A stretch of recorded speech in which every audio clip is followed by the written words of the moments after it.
Hey guys, you notice we're going a little bit out of order this week. We're skipping to chapter 12, value. My way of thinking is that value and color are both things that are crucially important to the design process, and the book puts them right at the end, chapters 12 and 13. But I thought we should back them up, get them into the conversation early on, so that that's part of our shared understanding of what we are up to here. So that's why we're doing value first. I just have a few slides on this to go through this week. First of all, our vocabulary list. I'm going to hit on most of those things here. Note that at the bottom of the list, I've added selected saturation. It's a term that's not in the book. There will be a few of these from time to time that I have added in that were not in the book and that will come up on things like the midterm project and final project. So make sure you get a sense of what I'm going for there. So first of all, we'll take on the idea of achromatic. What does achromatic mean? A means not, chroma means color. So a black and white image is an achromatic image, whether it be a drawing or a painting or a photograph or whatever medium you're working in. The word achromatic is another way of saying black and white, similar to monochromatic, which means one color, and other ones as well. So lots of great examples in the world that we could choose from. Just a few cool things in here to just sprinkle into our conversation. Another one here that shows us that that image manipulation did not start with the digital era.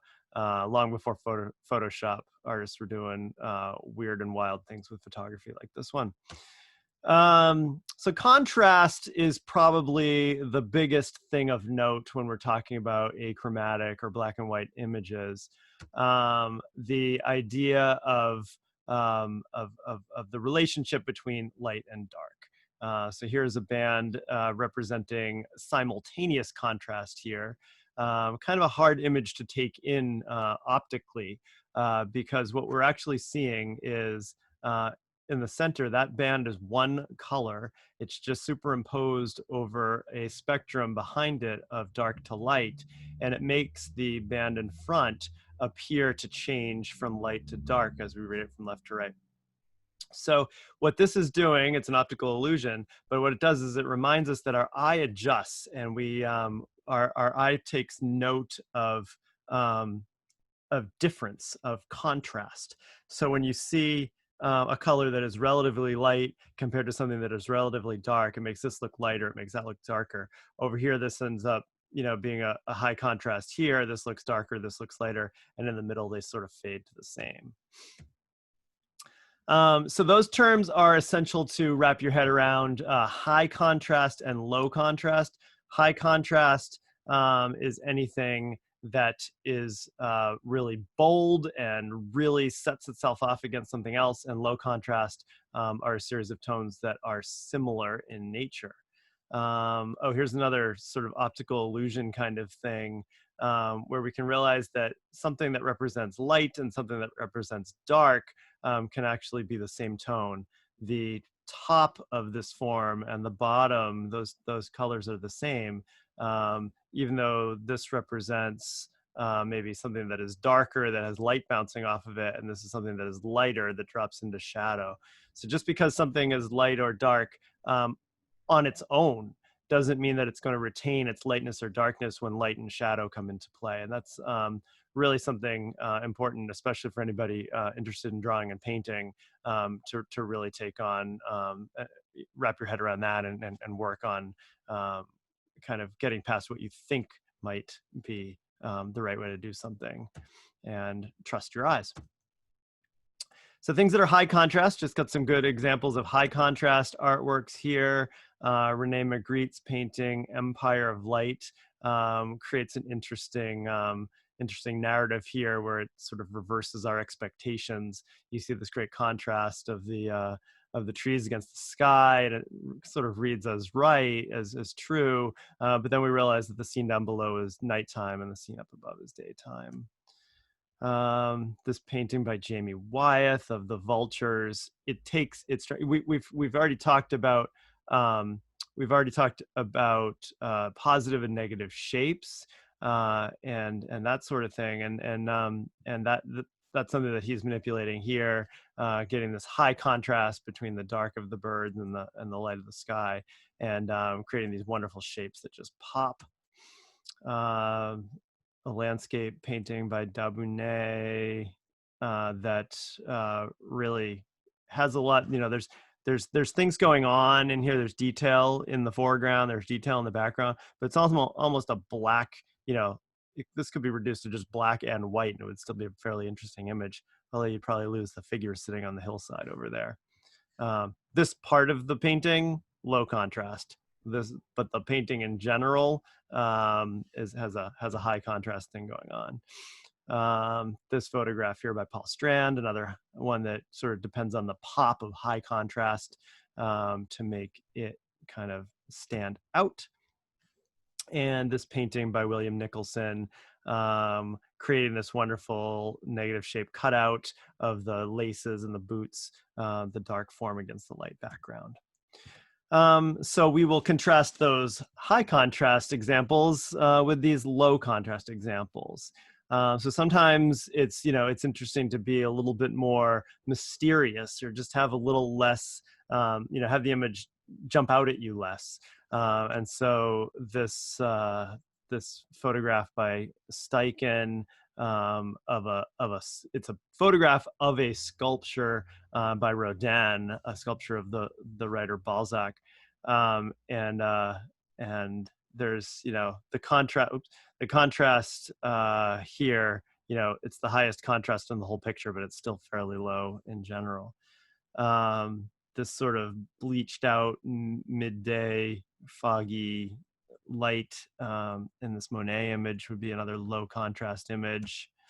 A drawing by main artist Melinda Barnes, just a really simple sketch looking up at a electrical pole, low contrast image. This one of Tohaku's Pine Forest. A few areas that emerge into higher contrast here and there, but in general, low contrast. So we're getting the point of the difference between high contrast and low contrast. Got a few more examples here.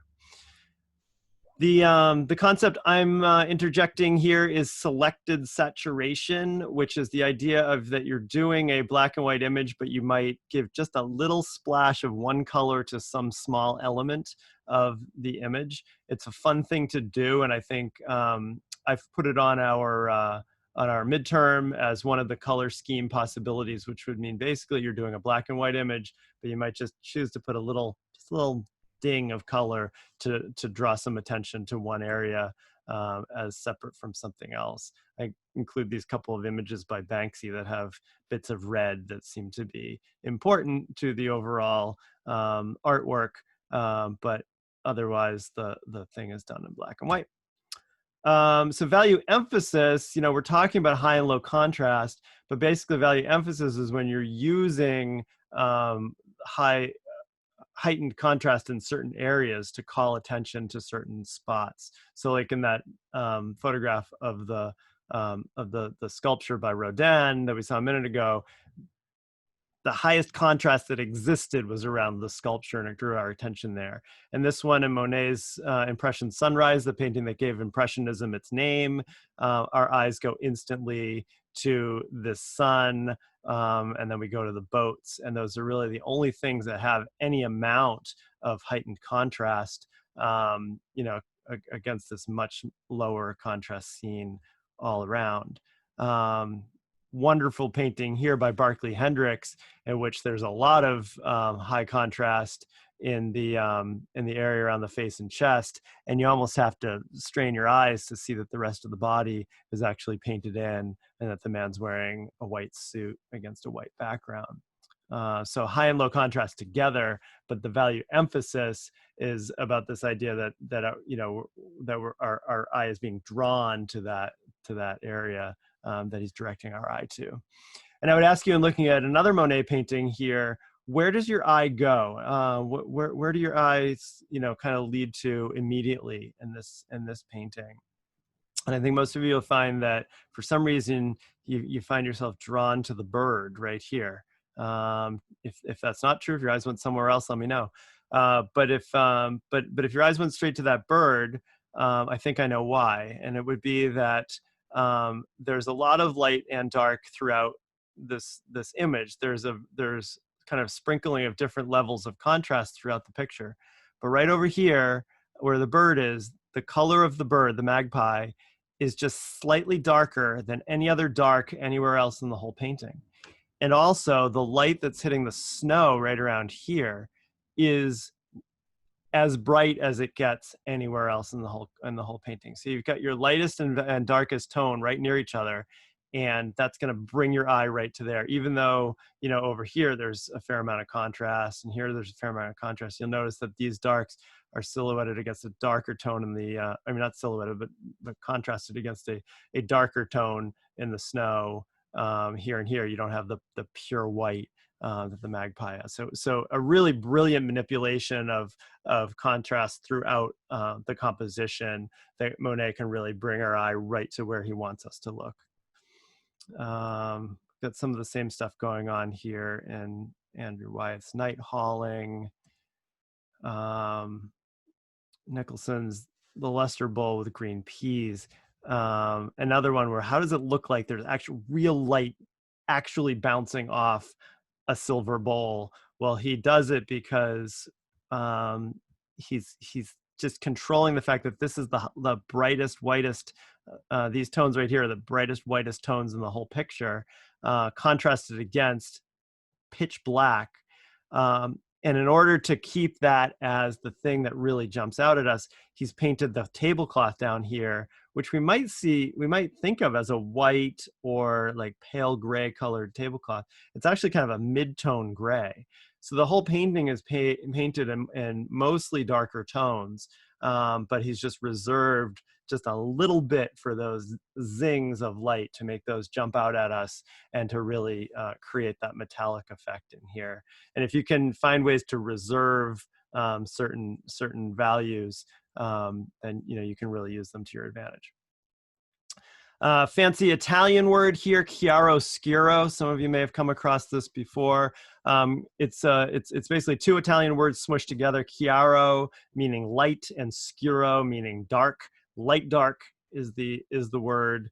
And it is a concept that sort of developed in the Baroque period of painting, and it's almost like sculpting an image out of light and shadow. The paintings of this era were all about these figures emerging out of darkness into the light and creating this incredible three-dimensionality that comes from using that full range. If we just take the color out of this one, you can just see how it just emerges from that darkness, and our more of this value emphasis concept too, where Caravaggio is leading our eye to the places that he wants us most to look by using these great value contrasts. Rembrandt was another great master of chiaroscuro, and you see this in kind of most of his paintings. It can also be something that we could find in photography as well, for those artists who want to use photography to sculpt light and dark in a similar way. So using a dark background and intentional lighting. Weston did a lot with this sort of thing. We see it in filmmaking as well. The film noir era was a big time period for this, and certainly Orson Welles's epic Citizen Kane used it quite effectively. And one more drawing that gives us a little bit of that chiaroscuro thing by Georges Seurat. And value and color. The last thing to talk about is just this idea that value contrast and color contrast are not always the same. So here we have a painting by Alan Bray that I've turned black and white, and it kind of is maybe a little bit hard to understand. When we give it its color back, we realize that he's painted this interesting kind of overview of a forest where we have two different kinds of trees that he's given us in two different colors. And so there's some real lovely contrast in this painting, but it's not value contrast. It is color contrast. In color, sometimes a color can be lighter or darker than another color, but sometimes they can be the same. And this is why when you take a color photograph and you turn it black and white, it does not always make it look as good or better. Sometimes it looks worse, and that when that happens, it's because your values are too close together. Similar concept with this one here, a painting by Wolf Kahn that I've put in black and white. And if we give it its color back, we realize, okay, this painting is very much about the color contrast between that blue and that V shape in the middle and the yellow all around it. Take away the, take away the color, and it's not that interesting of a painting, in my opinion. And that is it for value. Thanks, everybody.